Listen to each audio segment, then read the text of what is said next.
an arrest picture that's been going around. A lot of these guys are out on bail. These guys are the home invasion, carjacking guys. And again, a lot of them either were out on bail at the time they were committing these crimes or are out on bail now after being arrested for committing these crimes. And it says Maxime Bernier is responding to this. He says, or Peel Police, he's responding to this picture, and the picture says Peel Police revealed the results of Project Warlock, noting that 18 people have been arrested as part of the investigation. And Bernier says, is this what they mean by cultural enrichment? I warned 5 years ago that with mass immigration we would soon have ethnic ghettos like in European cities where crime is rampant. It's happening. 18 charged with 150 offenses in violent Peel home invasions and carjackings. Crazy stuff. Welcome to China says another Ontario crime ring was arrested. Most of them are out on bail for other violent charges. A picture's worth 1,000 words. What does this picture say to you? Right? It's very interesting how the people who are committing crimes seem to be new Canadians, seem to be, most of them, darker skin tone, right? And that's interesting. People would say that's racist to point out, but I would say, shouldn't we pay attention to people who are committing crimes? Shouldn't we call them out for it? Shouldn't we say that's not okay to do and shame them for it? And not necessarily shame their whole race or anything to that effect.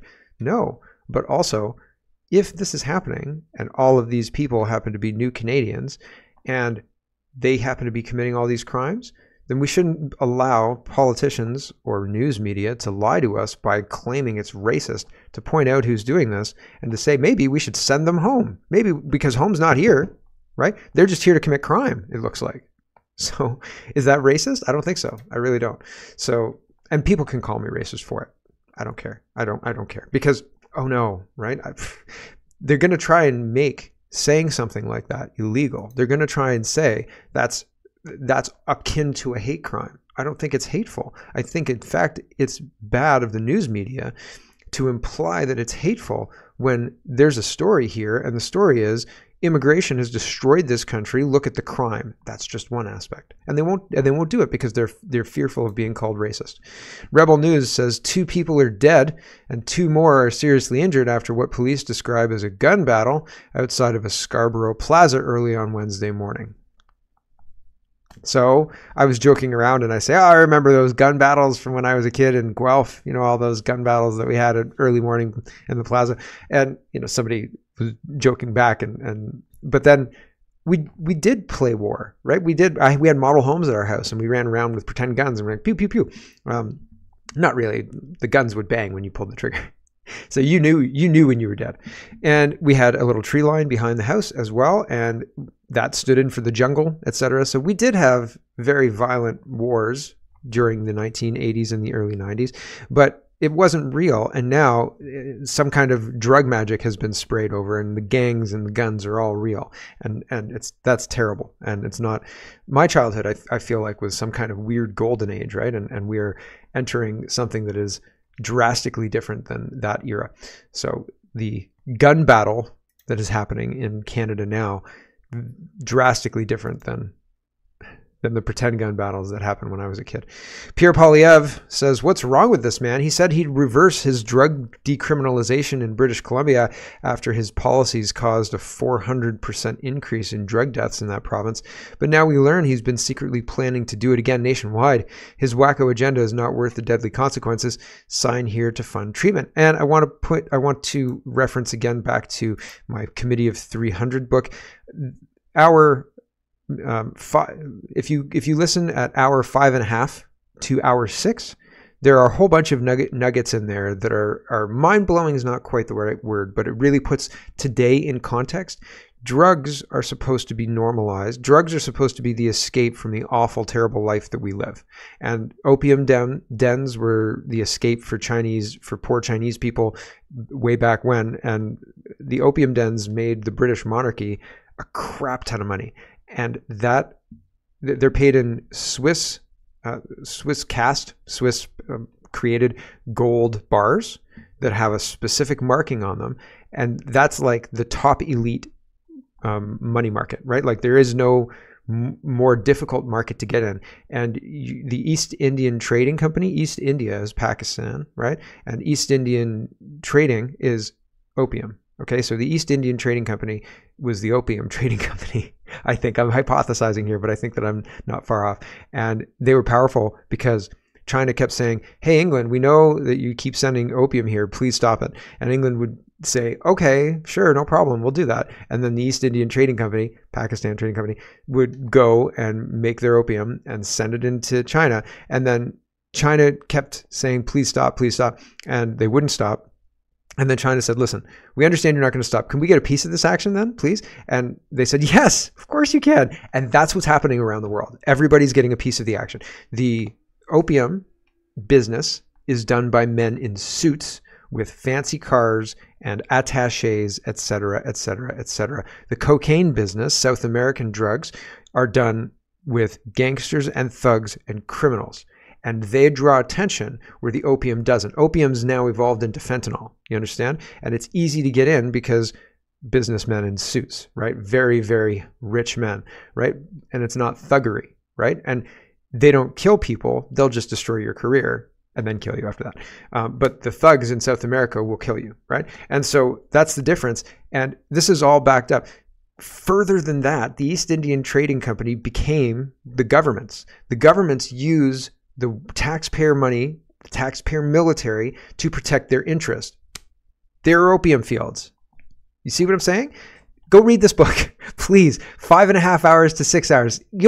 It's eye-opening, mind-blowing. Again, not the right word because you're expecting it, but it just kind of peels back the onion, right? Onions have layers, ogres have layers. So international conspiracies have layers, right? It's the hot fuzz doctrine on steroids. Yes, there's a conspiracy. Yes, they damn well want to kill you. Okay, that's it. The Globe and Mail, the crime in Canada is absolutely crazy. It's not like they're robbing lemonade stands, Mark. Yes, they are. Children's lemonade stands in Canada are being robbed. The Globe and Mail is reporting. 2 boys arrested after Saskatoon girl robbed at lemonade stand. This is not an Onion article, okay? It's just Canada's deteriorated into a post-national hellscape, and that's not great, right? That's bad. Somebody was talking about this yesterday on Twitter, and I thought they were kidding, and, well, I'm sad to find out that they weren't. And farmers are being charged for selling milk, right? So children are being robbed at their lemonade stands, and farmers are having the government crack down on their sales of milk. Belgrave farmer fined for selling unpasteurized milk and dairy products. So I was hypothesizing that you could more easily sell heroin or hard drugs than milk. And it's a $5,000 fine this guy's looking at. So Belgrave farmer Abraham Miller has officially been convicted of operating a milk plant without a license and now faces a $5,000 fine. The Ministry of Agriculture said it was made aware of the farm operating in violation of the Milk Act, and an investigation throughout June 23 revealed that the milk and milk products had been distributed from the farm. Milk and milk products. My gosh. I hope do they have a picture where they're standing in front of the milk products that they've seized? A search warrant they do that with drugs and guns. A search warrant executed on August 17th, 23 reveals that Miller was processing unpasteurized milk, cheese, and butter for distribution without a license, right? You'd have a churner there, right? Maybe a bonnet. On April 29th, 24, Miller was found guilty and ordered to pay $1,500 for each of 3 counts alongside a victim fine surcharge, a relatively light sentence, seeing as the maximum fine that can be issued is up to $2,000 per day that the offense continues, and if found guilty again, up to $10,000 per day. According to Health Canada, unpasteurized milk has health risks, including salmonella, E. coli, and listeria, which can cause serious health concerns, including fever, vomiting, kidney failure, miscarriage, and in extreme cases, death. Don't drink this milk. It might kill your baby. Also, are you interested in killing your baby? The Canadian government, right? Like, what is happening to these? And it might kill you. It might kill you and your baby, right? Also, are you interested in dying? Because we've got a slot open. Tuesday? Like, it is very concerning how inconsistent and hypocritical this government is. Let's talk about money because, well, the government seems to like taking our money and then lighting it on fire a la the Joker in The Dark Knight. Wall Street Silver says, Justin Trudeau's Canada's living standards alarmingly are on track to be the lowest in 40 years, according to a study. Take it with a grain of salt. It's just a study. However, I'm inclined to believe the study. You've seen those signs that say in emergency break glass. Well, it's time to break glass. This was, May 16th, 2024. I was going to say, I remember reading this headline. It's not new, but it's more poignant than ever. It is more relevant than ever. The lazy Canadian investor says, call your real estate agent. So the Bank of Canada has lowered the key interest rate to 4.5%. And that's not good news. It doesn't seem like it's good news. It seems like it's bad news. Table Salt says the Bank of Canada has been conducting multi-billion-dollar overnight repo operations this week. I reported on this earlier this week. I tried to give a sense of what it's for. Table Salt does a good job at boiling it down. They increased the round limits to $8 billion from $1 billion last week. This is a tool to inject cash into the banking system to drive down interest rates. Oh. So they're artificially driving down the interest rates because why? Election season. That's why. So we're within a year of the election, and you can see the same thing happening in the United States. Like they do that kind of monetary softening of policy to make it easier for people during an election season, so the incumbent doesn't hurt on finance, right? Financial policies or whatever. And happening here too. Joe Biden started a little while ago, right? Last year, November-ish. Earlier than that, even actually August probably. And the monetary switch caught the eye of people. I remember reporting on it. They were talking about how this was signaling a change, and up until now, X was true, and now Y is true, and everybody was saying, why the switch? Why the switch? And the switch is same reason this is happening, because they need that, because otherwise people will throw them out of office. That's why. And it's worth every dollar for them printed, right? They're printing money to make this happen. Right, injecting money to lower the interest rate, right, by changing the overnight repo operations, right? By doing this, they're injecting the money. They'll print any amount of money to get the result because it's worth it to them, because it maintains their control. Okay. Gov.exe says the Canadian dollar is now down 7 days in a row against the US dollar as the Bank of Canada cuts rates. They say inflation is cooling, but all this will do is drive costs up even faster. The Canadian dollar is becoming more worthless with every passing day, and the economy is falling apart. I'm not a money guy, so I like reading lots of different opinions from lots of different people. The overwhelming opinion is what we're doing is not moving in the right direction. Things are moving in the wrong direction. I don't know if it's as dire as gov.exe says, but it could be. Could be. The government has a vested interest on one side to keep things as stable as they can, because otherwise they lose control. So if it was going to completely trash the economy, they wouldn't do it. But I've also lived through the last couple of years where they completely trashed the economy gleefully and then basically blamed white people. So it could definitely happen either way. Either way. Take it all with a grain of salt, but be prepared. Be as prepared as you can be, right? I've been telling my wife I just want a greenhouse. She's like, what do you want for your birthday? Like, a greenhouse? Like a big greenhouse?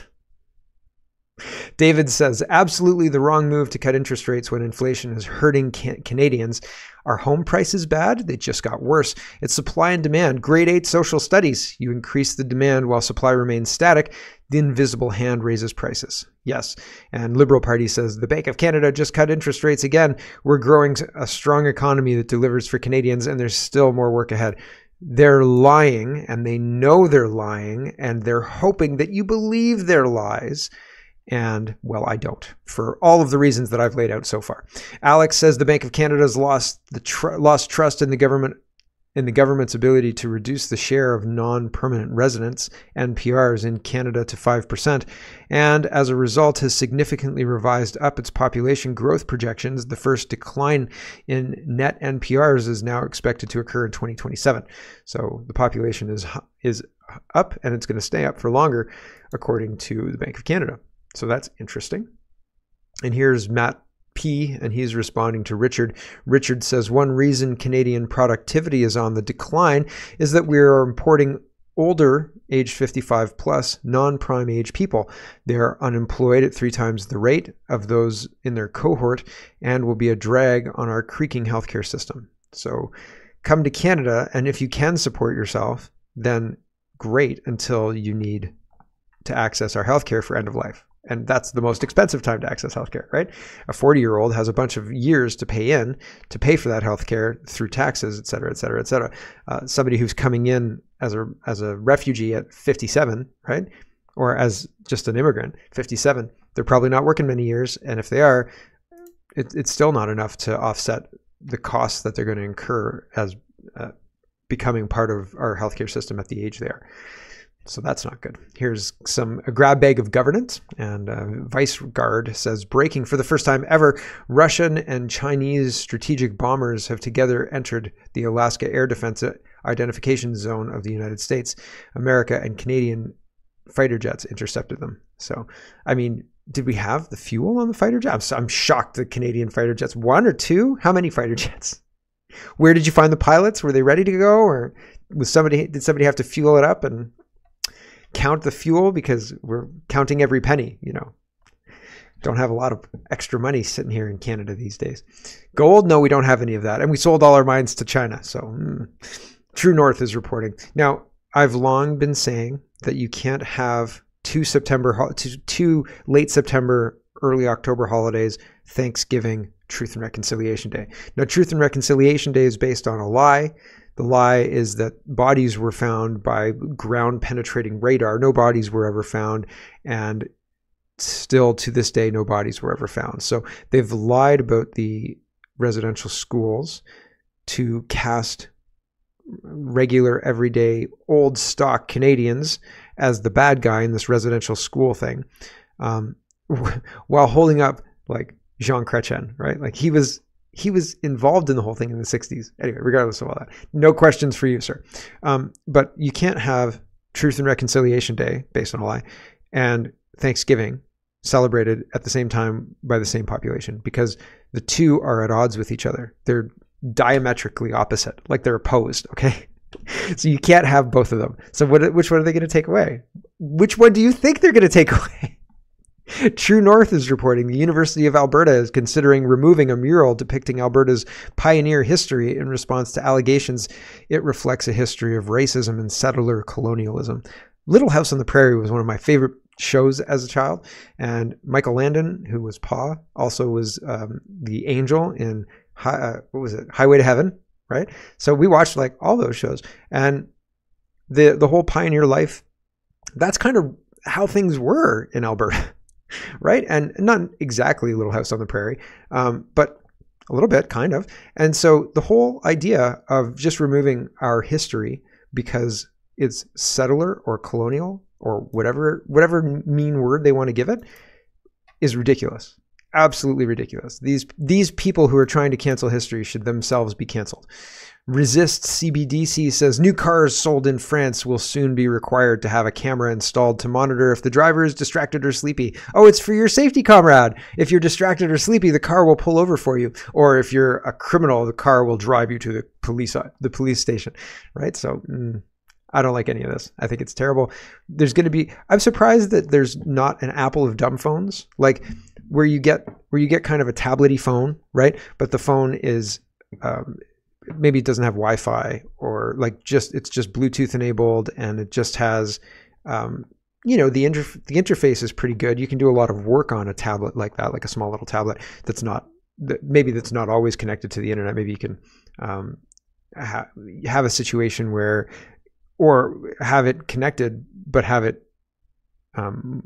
more crippled, right? So like a notes app, music, et cetera, but no apps for things like wasting time.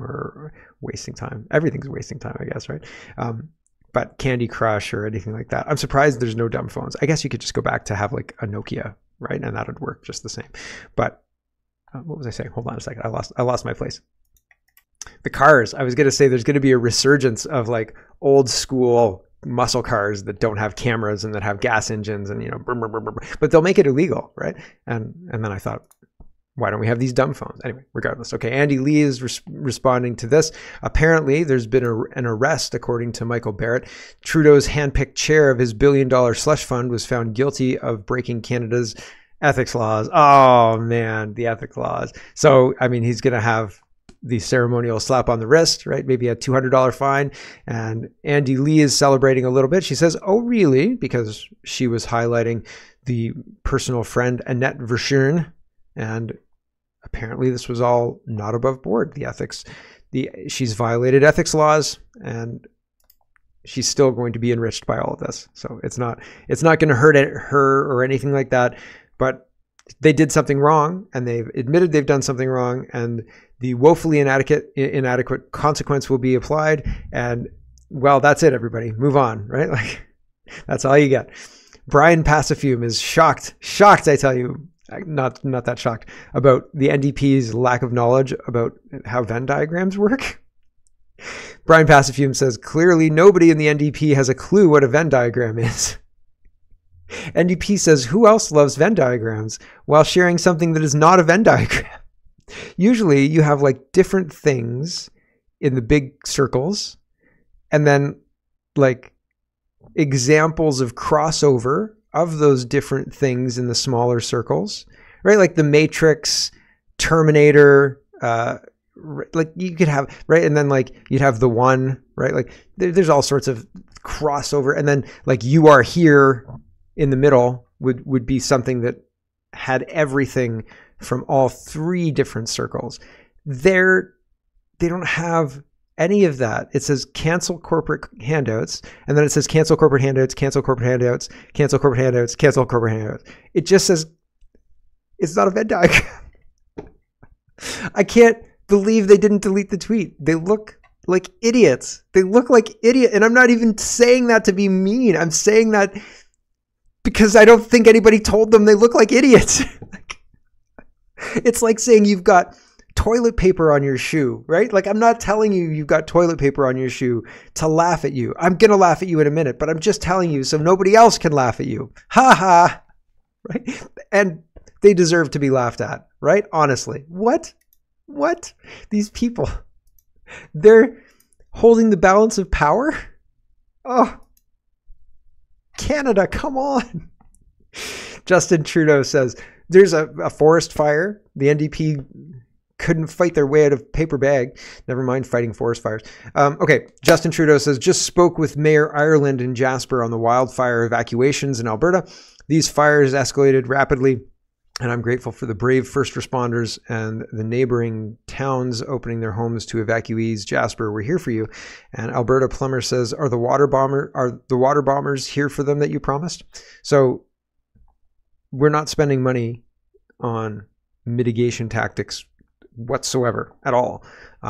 We're not fighting these fires in a efficient way, and it seems very, very clear that there are arsonists who are lighting these fires, and yet they're using these fires to make political hay for liberals. And again, we should be discerning because we're being manipulated. Robert Fife says, significant loss in Jasper as wildfires close in, burning buildings and forcing fire crews to retreat. Now again, false flags have real consequences. People die.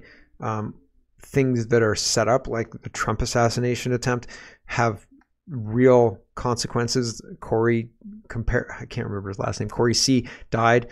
And so like there are all sorts of negative consequences from all this stuff. And like people are losing their livelihoods, their homes, and all that stuff. And that's terrible. But the government has a huge hand in this because it is politically the next step. They're using this to justify all of their climate policies and saying, if we don't do this, it's just like the transgender stuff. If you don't let us mutilate your child's going to kill themselves. So you'd rather have a mutilated child than a dead child, right? And it's like you'd rather pay taxes for carbon tax and, not have to worry about that anymore than us lighting your towns on fire, right? And it's a blackmail situation, and I feel like we are negotiating in the dark with people who are very, very aware of the lay of the land, and we are not, and we're being manipulated. Libertarian partying in New Brunswick says, Health Canada and Veterans Affairs are the two federal government partners in releasing of a new coloring and activity book on medical assistance in dying, suicide for Canadian children. All options remain on the table. So here are the images from the book. And it's a very like childlike font, like a child's writing almost. And this is font that's not like a child's writing, but it's meant to appeal to children. It says, how does MAID work? And then it gives an overview of how MAID works. And then it talks about the drugs being used somewhere. Where does it talk about the drugs? Hold on a sec. Here it is. It says the 3 medicines work like this, and it lays out, well, it's got bold, it does not hurt here. That's kind of the only bold on the page. But if you listen to the Jordan Peterson interview with the woman talking about these medications, she says the person spends 10 minutes drowning basically in their lungs, and they're paralyzed, and they could be awake, but nobody would know one way or the other. So I don't know that this is accurate information. And then they've got a coloring page with thought bubbles and like most of everything filled in except for the person's hair. So it's a really strange coloring book designed for children about the government killing people. And again, I find it strange that you can enter into a contract to have you killed with the government, but nobody else. Contract killing is wrong, says the Canadian government. That's a crime. We'll kill people. We'll put people in jail who do that. Also, are you interested in making a contract with us for us to kill you? Any day now. We're ready to write your name down. Tuesday? Andy Brooks says, Dear Mark Gerritsen, perhaps you'd like to respond to the comments of your parliamentary colleague concerning the impact of Bill C-11 and C-18 on local media. And so Mark Gerritsen says, Michelle Fieri, who's a conservative politician, is responding to Mark Gerritsen. Mark Gerritsen says, we've heard from concerned residents following Chorus Entertainment's announcement earlier this week. We know many community members rely on Global TV Kingston and area radio programs for news and community connection. That's why MPP Ted Hu and I have written a letter to Chorus Entertainment urging their reconsideration. They're bankrupt. Like they're bankrupt. Nobody watches their garbage because a lot of it is just government lies, and nobody buys their newspapers, and nobody listens to their radio stations that are trying to socially engineer us. Nobody's interested in their crap, basically. And anyway, Michelle Fieri says, wow, the Liberal MP is responsible for passing legislation, C-11 and C-18, that prevent local media from sharing content online, which forces them to lose more business, resulting in inevitable layoffs. Then pretends like he's going to help. This is psychopathic. So yeah, it's interesting. They've passed all these censorship laws in addition to buying the news media and making them not trusted by the public.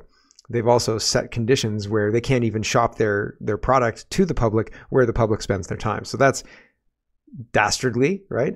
But also the unintended consequence of exposing Canadians to less of the propaganda bullshit. So yay.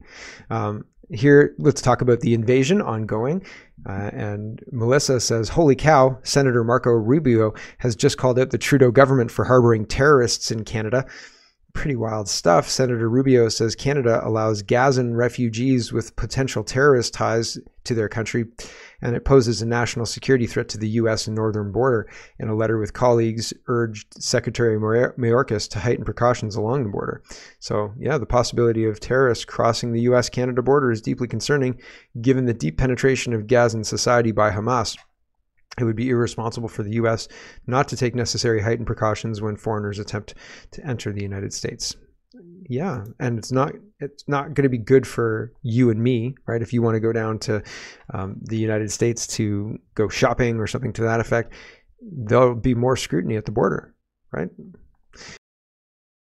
Hello everyone, thanks very much for watching. This is just a short version of a longer show. If you'd like to get the whole show, you can go over to CanadaPoly.com and sign up for a subscription. Just look in the drop-down tab for Shop and Donate and look for subscriptions, and you'll get immediate access to the full show. Love to see you. Thanks for watching, everybody. Have a wonderful, wonderful day.